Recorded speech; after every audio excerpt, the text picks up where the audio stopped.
Bonsoir à tous et bienvenue. Descente musclée de la gendarmerie nationale dans les fumoirs de Cocody et au marché Roxy, de la drogue et des faux médicaments saisis d'une valeur de plusieurs millions de francs CFA. La colère des ferrailleurs déguerpit de la case d'Abobo. Ils étaient nombreux devant la mairie ce vendredi. Ils persistent, le nouveau site de Houndoutré ne répond pas à leurs besoins.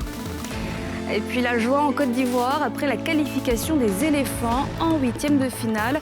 Les mastodontes ivoiriens ont battu les champions en titre sur un score de 3-1.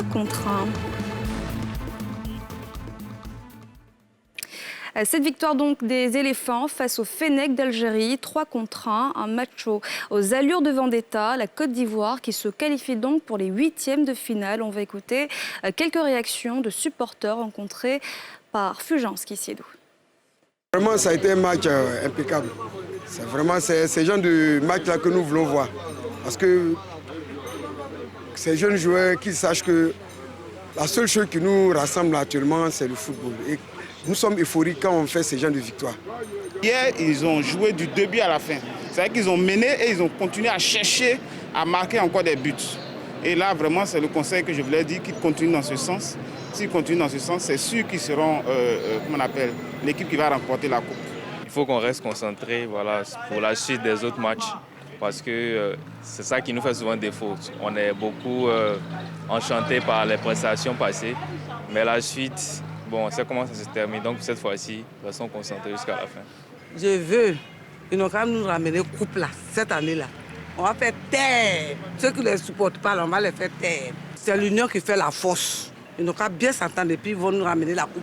Ils doivent toujours penser à la nation, à chaque fois qu'ils sont sur la pelouse. Nous demandons de l'intensité de la première seconde, je dirais, jusqu'à la dernière seconde. Tant que le coup de sifflet final n'a pas encore retenti, il n'y a pas de raison de baisser la garde. Et en cette CAN 2021, où les populations se rassemblent pour suivre les matchs, les autorités ivoiriennes ont installé des centres de vaccination contre la Covid-19 dans les villages CAN, notamment afin de faire grimper le taux de vaccination encore très faible dans le pays. Mardoché Kwasi, Fulgence Kissiedou. À la place Figayo de Yopougon, les agents de sécurité veillaient au port des masques par les spectateurs avant d'accéder au village CAN. Au cœur de ce village, un poste de vaccination contre la Covid-19 installé par le ministère de la Santé, de l'Hygiène publique et de la couverture maladie universelle. Objectif de ce dispositif de proximité, permettre aux spectateurs de se faire vacciner et supporter les éléphants en toute sécurité. Quand on parle de Coupe d'Afrique, c'est un déferlement donc, de population. Ici, donc, au village CAN de Figayo, c'est des milliers de personnes qui se déplacent. Le ministère de la Santé ne pouvait pas rester en marge. Nous sommes ici donc, pour réglementer, pour permettre aux populations de respecter les mesures barrières. Une opportunité saisie par certains spectateurs qui ne se sont pas fait prier pour se faire vacciner. Ici, on ne sait pas qui a fait son test et tout ça. Donc, vous venez dans un rassemblement où il y a plus de 90 personnes, tu ne sais pas qui est contaminé. Donc il faut se faire vacciner pour éviter d'attraper la Covid-19. Au parc des sports de Trècheville, c'est plutôt le ministère des Sports qui sensibilise les visiteurs de ce village CAN contre le VIH-Sida à travers un stand et plusieurs messages de sensibilisation. Vous avez constaté qu'il y a du monde et la population qui est là est composée en majorité de jeunes. Nous sommes là juste pour attirer l'attention de tous que malgré l'affluence, malgré la joie, malgré l'euphorie, on doit toujours se protéger parce que le sida est une réalité. Donc à notre stand, nous distribuons des préservatifs masculins et féminins gratuitement à tous ceux qui visitent le stand. Les Ivoiriens peuvent donc continuer à se rendre en toute sécurité dans les villages CAN, aménagés pour l'occasion, sans oublier de se faire vacciner contre la Covid-19 pour continuer à supporter en toute sécurité. Les journalistes ivoiriens sont devenus trop militants. C'est le constat du directeur de l'Agence nationale de presse à l'occasion de la 4e session de l'ANP Academy. Il a invité les professionnels du métier à bannir le militantisme dans leurs écrits. Nadja Ejar, Kimo Eric. Journalisme entre militantisme et professionnalisme.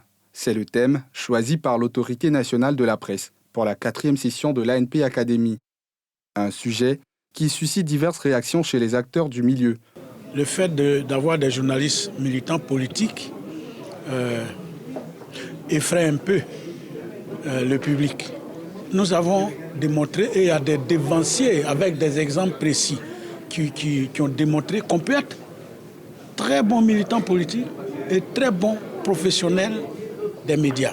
Militantisme et journalisme ne peuvent pas s'accorder. Le journalisme, le bon, doit pouvoir être indépendant, avoir une distance critique par rapport à l'information et être libre de donner son information.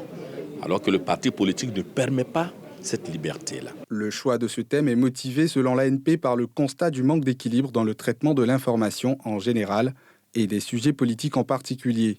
Pour son directeur général, Samba Koné, cette situation est parmi les causes de la mévente des journaux. Aujourd'hui, pour avoir un panorama complet de l'actualité, il faut y aller acheter plusieurs titres. Alors qu'un seul titre, normalement, devait donner un panorama complet de l'actualité. Que nous ne nuançons pas dans nos journaux, parce que nos journaux sont adossés à des partis politiques et on prend fait et cause pour les partis politiques. Et du coup, on exclut les citoyens qui ne sont pas de ce parti-là, comme des lecteurs. Alors que, eu égard à la crise, nous devons aller chercher des lecteurs à n'importe quel horizon.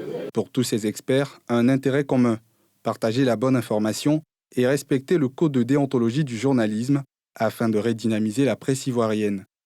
L'ANP Academy se veut être une tribune d'échange entre acteurs de la presse afin d'adresser des questions cruciales. Et puis, je vous le disais en titre, le bras de fer entre les ferrailleurs de la Case d'Abobo et la mairie de la commune se poursuit. Ils étaient nombreux ce vendredi pour réclamer plus de boutiques sur le site de Ndautré, mais pour la mairie, c'est un dossier classé. Brice Niawa, Fulgence Kissiedo. Ferrailleurs et artisans de la Case d'Abobo Anador, massés devant la mairie d'Abobo ce vendredi matin. Déguerpis de leur site, ils réclament une relocalisation à la nouvelle Case de Ndautré où les magasins n'ont pas comblé la forte demande.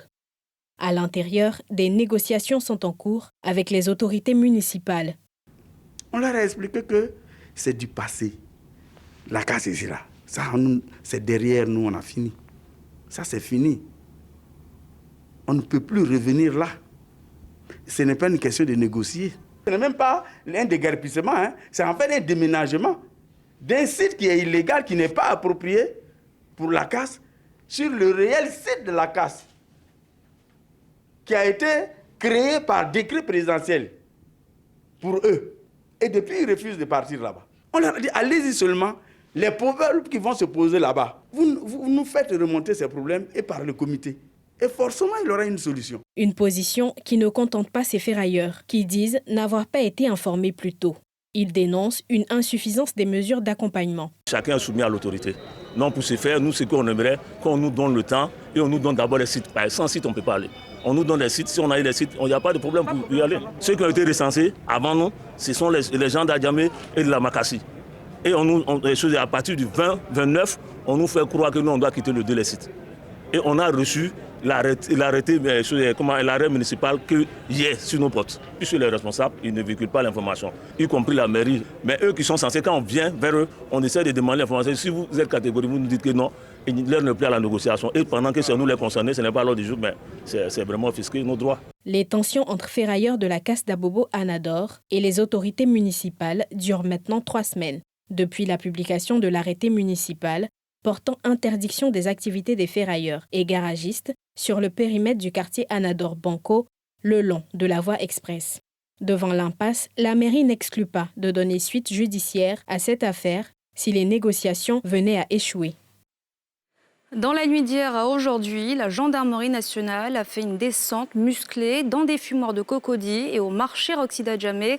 Sa cellule antidrogue a intercepté 5 tonnes de faux médicaments et une centaine de boulettes de cannabis, le tout d'une valeur de 45 millions de francs CFA. Timé Danger, Aruna Zebar. Place d'armes de la section antidrogue, Abidjan Plateau. Dans les rangs, des hommes du renseignement de l'unité spécialisée de la gendarmerie nationale, en charge de la lutte contre le trafic de drogue et autres stupéfiants assimilés dans les MKIF, médicaments de qualité inférieure et falsifiés. À leur côté, des frères d'armes des unités opérationnelles de la brigade de sécurité de l'escadron 4-1 de Koumassi et l'escadron 1-1 d'Agban. Avant le terrain, le chef du commando situe les enjeux. Le trafic de médicaments dans la sous-région fait assez de mal, non seulement à la santé de la population, mais à l'économie dans son ensemble. C'est des trafics qui sont estimés à plusieurs centaines de milliards de nos francs. Donc c'est des devises que l'État paie. Mais en même temps, ces ventes-là jouent gravement sur la santé des populations. Il nous faut combattre ça de la manière la plus ferme possible. Théâtre du jour, le marché Roxy d'Adjamé. Sur les lieux, pas de minutes à perdre. Les premiers commerces visés voient leurs verrous sauter.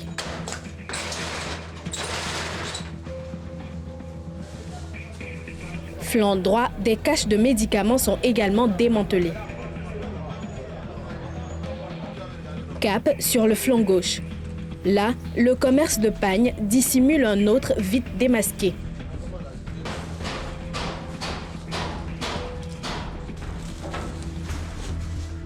Les saisies se multiplient au désarroi des commerçants en pleurs. 5 heures après, retour à la base. Avec comme moisson 5 tonnes de faux médicaments saisis d'une valeur marchande estimée à 45 millions de francs CFA. De quoi réjouir le chef des opérations lors de la démobilisation du commando. Depuis 4 heures du matin, nous sommes sur pied. Ceci s'est soldé par de grosses saisies, des produits qui logiquement ne devaient pas se retrouver sur le marché. Et c'est bien écrit dessus, échantillon à ne pas vendre, mais ça s'est retrouvé là-bas. Merci, vous avez fait l'effort de saisir tout ça. Je tenais à vraiment vous remercier.